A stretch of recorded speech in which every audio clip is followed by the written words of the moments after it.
According to the New York Times of 1992, this document asserts that the only possible course for the U.S. to pursue is complete world domination, and it adds that no other country has the right to aspire to the role of leadership, even as a regional power. It's simply looked upon itself now as the supreme power in a unipolar world, and that they could do whatever they wanted to do. But to do that, you'd need to create a case where you had to intervene against an enemy in Yugoslavia. Enter Joe Biden. We face a blatant act of Serbian expansionism and aggression. This is no more a civil war than Germany and Austria and Czechoslovakia had civil wars in the 1930s. This, as then in my view, is fascist thuggery on the march.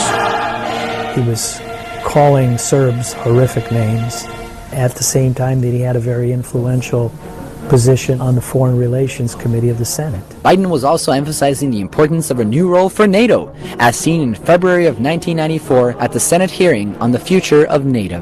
Last month, while the Allies reassured themselves in Brussels that NATO remains at the bedrock of European security, crimes of a kind that were tried in Nuremberg a half a century ago continued unabated in Bosnia. Without a common enemy to unite us, we may find that our conceptions of what constitutes national interest may very well divide us. He found the common enemy in the Serbian people, who were already previously demonized by U.S. public relation firms such as Reuter and Finn, hired by various separatist groups from Yugoslavia.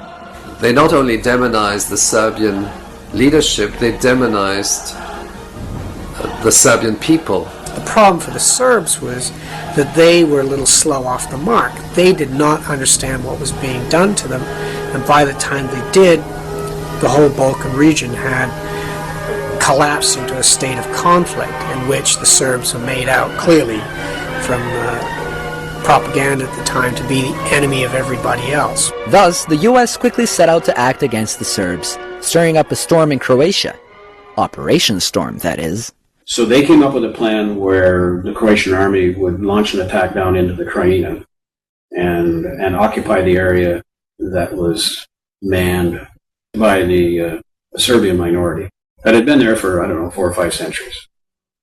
But it was declared that they were much too radical to permit to continue within the borders of Croatia.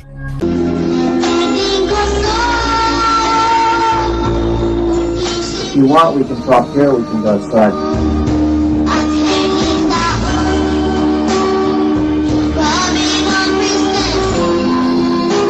Mr. Clark, this is your group, your KLA, former fighters.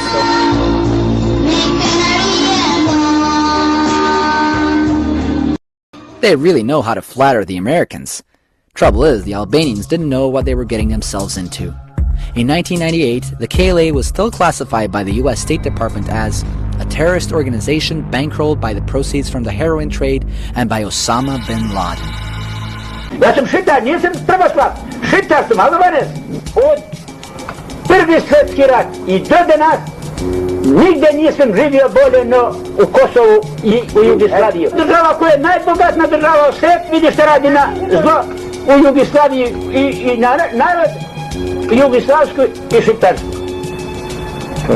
To je sve kriva od UČK-i, od Ameriku, od NATO. Ali oni tvrde kako pomažu Albancima, sprečavaju humanitarnu katastrofu. Bomba ne pomaže nikom.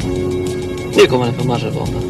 I consider that the intervention of the West in 1999 against Serbia was made possible by the geostrategic interest that the Western countries might have had, and especially the United States of America. This had nothing to do with the Albanians or the Americans caring about them. Da li NATO piloti mogu iz vazduha da razlikuju traktor od tenkova vojske Jugoslavije? Mi se nalazimo na mestu, naravno 10 dana posle poznatog već pokolja koje je NATO izveo gađajući civilnu kolonu izbeglica Šiptara sa Kosmeta. That's right, NATO killed Albanian civilians too. Lots of them.